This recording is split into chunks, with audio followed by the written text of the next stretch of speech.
नमस्कार सबैजनालाई। सबैभन्दा पहिला त तपाईँहरूलाई हाम्रो यस ग्रो स्मार्ट युट्युब च्यानलमा स्वागत गर्न चाहन्छु। आजको यस भिडियो चाहिँ मेरो सेयर र डिमाट एकाउन्टलाई रिन्यू गर्ने विषयमा सम्बन्धित छ। यही असार मसान्तसम्ममा सबैजनाले आफ्नो डिमाट एकाउन्ट र मेरो सेयरलाई रिन्यू गर्नुपर्ने हुन्छ। यदि समयमा डिमाट एकाउन्टलाई रिन्यू गरेन भने तपाईँको सबै स्टकहरू फ्रिज हुने, आइपिओ रिजेक्ट हुने र सेयर कारोबार बन्द हुने तथा ट्रान्सफर बन्द हुन सक्छ। र समयमा सेयर ट्रान्सफर गर्न सकेन भने हामीले फाइन तिर्नुपर्ने हुन्छ र अन्य विविध समस्याहरू आउने गर्छ। यदि तपाईँसँग खल्ती ई सेवा प्रभु पे कनेक्ट आइपिएस र आइएमई पे छ भने तपाईँले यस लकडाउनमा अनलाइनमा घरैमा बसेर अनलाइन मार्फत आफ्नो डिमाट र मेरो सेयरलाई रिन्यू गर्नु सक्नुहुन्छ। मेरो सेयर र डिमाट एकाउन्ट रिन्यू गर्नुपर्दा सबैभन्दा पहिला तपाईँले आफ्नो ब्राउजरमा जानुहोस्, मोबाइलको ब्राउजरमा जानुहोस्। मेरोमा चाहिँ क्रोम ब्राउजर रहेकोले म चाहिँ क्रोम ब्राउजरलाई ओपन गर्छु र तपाईँहरूकोमा कुन ब्राउजर छ त्यही गर्नुहोस् र त्यसमा तपाईँहरू मेरो सेयर cdic.com.np टाइप गर्नुहोस् र सर्च गर्नुहोस्। सर्च गरेपछि तपाईँहरूको मेरो सेयरको साइट खोल्छ। त्यसमा तपाईँहरूले आफ्नो डिपी आइडी सिलेक्ट गर्नुहोस्, आफ्नो युजर आइडी हाल्नुहोस् र पासवर्ड हाल्नुहोस् र त्यसपछि लगइन गर्नुहोस्। र लगइन गरिसकेपछि तपाईँहरूको एकछिन केही समय लिएर हैन तपाईँको आफ्नो मेरो सेयर खुल्छ।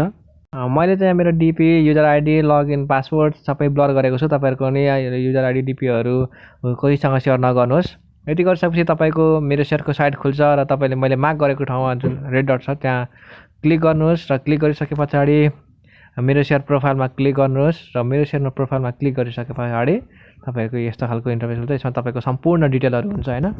यहाँ सबै मैले ब्लर गरेको छु। तपाईँहरू पनि आफ्नो पर्सनल इन्फर्मेसनहरू कसैलाई पनि सेयर नगर्नुहोस् हैन। मैले नि ब्लर गरेको छु, त्यही भएर मैले ब्लर गरेको छु ताकि भविष्यमा गएर कुनै पनि समस्या नहोस्। र तपाईँले यसरी स्क्रोल गर्दै गर्दै मुनि जाँदाखेरि तपाईँको यहाँनिर यस्तो खालको तपाईँले देख्न सक्नुहुन्छ रिन्यू एकाउन्ट भनेर हैन। मैले मार्क पनि गरिरहेको छु हैन। त्यहाँ तपाईँले आफ्नो मेरो सेयरको एक्सपायरी डेट, तपाईँको डिमाटको एक्सपायरी डेट तपाईँले देख्न सक्नुहुन्छ र मैले एउटा रेक्ट्याङ्गल स्क्वायर गरेर रेक्ट्याङ्गलले मार्क गरेको छु। तपाईँहरू त्यसमा क्लिक गर्नुहोस् र क्लिक गरिसके पछाडि तपाईँहरूले तपाईँको आफ्नो पेमेन्ट मेथडहरूतिर लान्छ र म पनि त्यहाँ त्यस रिन्यू एकाउन्टमा क्लिक गर्छु र रिन्यू एकाउन्ट क्लिक गरिसकेपछि तपाईँको यस्तो हुन्छ ई सेवा खल्ती प्रभु pay IME pay connect IPS. यो चाहिँ तपाईँको पेमेन्ट मेथड हो। तपाईँले जुनै पनि यसलाई एउटा सेलेक्ट गर्नुहोस्। म चाहिँ खल्तीलाई सेलेक्ट गर्छु किनकि खल्तीमा अलिकति सस्तो काट्दैन, एक्स्ट्रा पैसा काट्दैन, अरूबाट 2 रुपियाँ एक्स्ट्रा काट्छ। र तपाईँले त्यसमा कुनलाई रिन्यू गर्ने हो मेरो सेयर डिमाट एकाउन्ट र दुईटालाई गर्ने हो भने त्यहाँ तपाईँले सेलेक्ट गर्नुहोस् र त्यसपछि तपाईँहरू कति वर्षको लागि गर्ने हो हैन, कति वर्षको लागि गर्ने हो। मैले 50 वर्ष लगेँ तर 50 वर्षको लागि नहुँदो रहेछ, म्याक्सिमम 20 वर्षसम्म मात्रै हुँदो रहेछ हैन। म चाहिँ अहिले 1 वर्षको लागि मात्रै गर्छु र 1 वर्षको लगभग गर्दाखेरि 100 रुपियाँ फी रहेछ। त्यसलाई प्रोसिड गर्नुहोस् र प्रोसिड गरिसकेपछि तपाईँको यस्तो किसिमको आउँछ र त्यसपछि मुनि रहेको वेलकममा गरेको पेमा क्लिक गरिदिनुहोस् र क्लिक गरिसके पछाडि तपाईँहरूको यस्तो खल्तीबाट तपाईँको केमा गर्नुपर्छ, खल्तीमा गर्नुभएको छ भने खल्तीको आउँछ, आइएमई पेको गर्नुभएको छ भने आइएमई पेको एप्समा जान्छ, यसरी आउँछ। त्यसमा तपाईँले आफ्नो खल्तीको आइडी हाल्नुहोस् र प्रोसिड गर्नुहोस् र तपाईँलाई एउटा 4 डिजिटको कोड दिन्छ हैन, कोड कन्फर्मेसन कोड दिन्छ। त्यो कोड हाल्नुहोस् र कोड हालिसके पछाडि पे गरिदिनुहोस् र पे गरिसके पछाडि तपाईँहरूको सबै यस किसिमको आउँछ। यस मतलब यो एकदम सक्सेसफुल हो भनेर।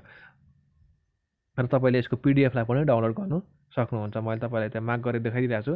तपाईँले त्यसबाट तपाईँले आफ्नो पिडिएफहरू डाउनलोड गर्नु सक्नुहुन्छ। म चाहिँ यसलाई डाउनलोड गरेर राख्छु ताकि भविष्यमा केही समस्या आयो भने यसलाई देखाउन सकिन्छ हैन। यो चाहिँ हामीले तिरेको एउटा प्रुफ, एउटा रसिद हो। तपाईँहरूले पनि डाउनलोड गरेर राख्नुभयो भने तपाईँलाई नि पछि गएर यसले के समस्या आयो भने तपाईँहरूको फाइदाको लागि हो र तपाईँलाई नै यसले सहयोग गर्ने गर्छ। म चाहिँ एकचोटि फेरि मेरो आइडीलाई मेरो सेयरलाई खोलेर तपाईँलाई देखाउन चाहन्छु हैन।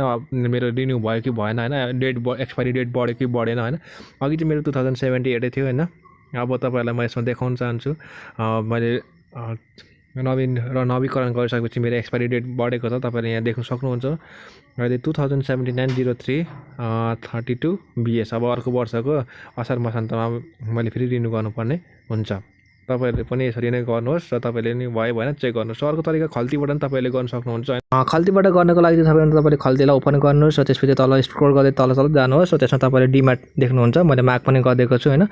र त्यसलाई क्लिक गर्नुहोस् र त्यसलाई क्लिक गरिसकेपछि तपाईँको डिबी ठाने आउँछ, डिमाट ठाने हुन्छ। त मेरो चाहिँ प्रभुमा थियो र प्रभुलाई म क्लिक गर्छु र प्रभुलाई क्लिक गरिसकेपछि त यहाँ आउँछ डिमाट गर्ने हो कि मेरो सेयर गर्ने हो हैन। त म चाहिँ डिमाटलाई गर्नुपर्ने थियो र म डिमाटलाई चुज गर्छु, अथवा तपाईँले मेरो सेयरलाई गर्नु मेरो सेयरलाई चुज गर्नुहोस् र म डिमाटलाई गरिसकेपछि त्यसपछि आफ्नो क्लाइन्ट आइडी हाल्नुहोस्।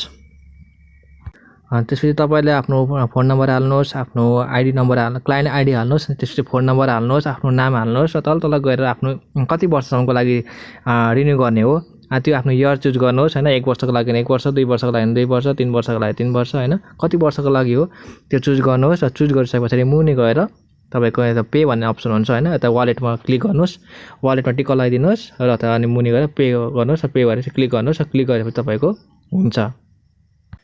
यति गरिसकेपछि तपाईको सम्पूर्ण कुराहरु सबै सकिन्छ र तपाईको एकाउन्ट पनि रिन्यू हुन्छ। आजको भिडियो तपाईलाई कस्तो लाग्यो आफ्नो कमेन्ट प्रतिक्रिया र सुझाव सल्लाह कमेन्ट बक्समा कमेन्ट गरिदिनु होला र च्यानललाई सब्स्क्राइब र भिडियोलाई लाइक गरेर सधैँ यस ग्रो स्मार्ट युट्युब च्यानललाई सपोर्ट गर्नु होला। यति भन्दै यो भिडियो यहाँ टुङ्गाउन चाहन्छु। धन्यवाद। जय नेपाल।